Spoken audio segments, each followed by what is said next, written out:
On and off the court, GOAT talaga kung maituturing si Justin Brownlee. Sa halip na magbakasyon, pagtulong sa kapwa ang kanyang inuuna at pinagtutuon ng pansin. So yan ang ating mga tatalakayin. Speaking of Justin Brownlee, si Justin Brownlee ay malawak na itinuturing isa sa mga pinakadakilang import sa kasaysayan ng PBA na pinatunayan ng kanyang 6 na kampyonato sa Barangay Ginebra San Miguel mula 2016 at 3 Best Import Awards. Siya ay hinangaan sa kanyang pagiging consistent, all-around play at clutch performance na tinawag pa nitong si Coach Sheng Yao na kambing o GOAT.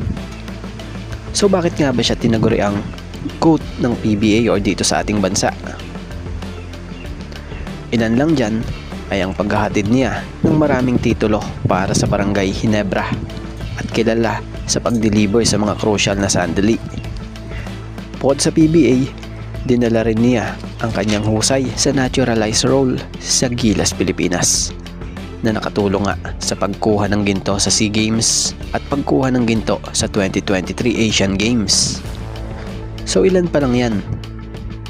Pero sa kabila ng papuri, nananatiling mapagpakumbaba pa rin si Justin Brownlee at kinikilala ang iba pang mahuhusay na import bago siya tulad nila Sean Chambers at maging si Bobby Ray Parks Sr.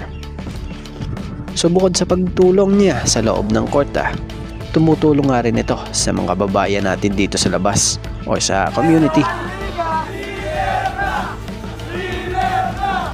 Matagal na itong ginagawa ni JB.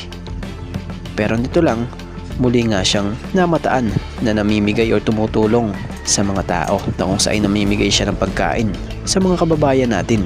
So batay nga sa napag-alaman natin, balita sa Santa Ana umano ito.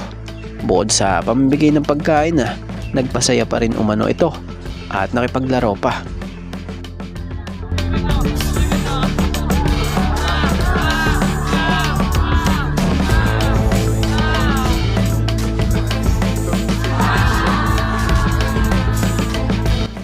So dito mo makikita ang tunay na GOAT talaga. Kahit pagod sa paglalaro, hindi siya nagdadalawang isip na tumulong sa mga tao. Isa na rin panigurado ito sa dahilan ng kanyang pasasalamat dahil na rin sa pagmamahal sa kanya ng mga taong Pilipino.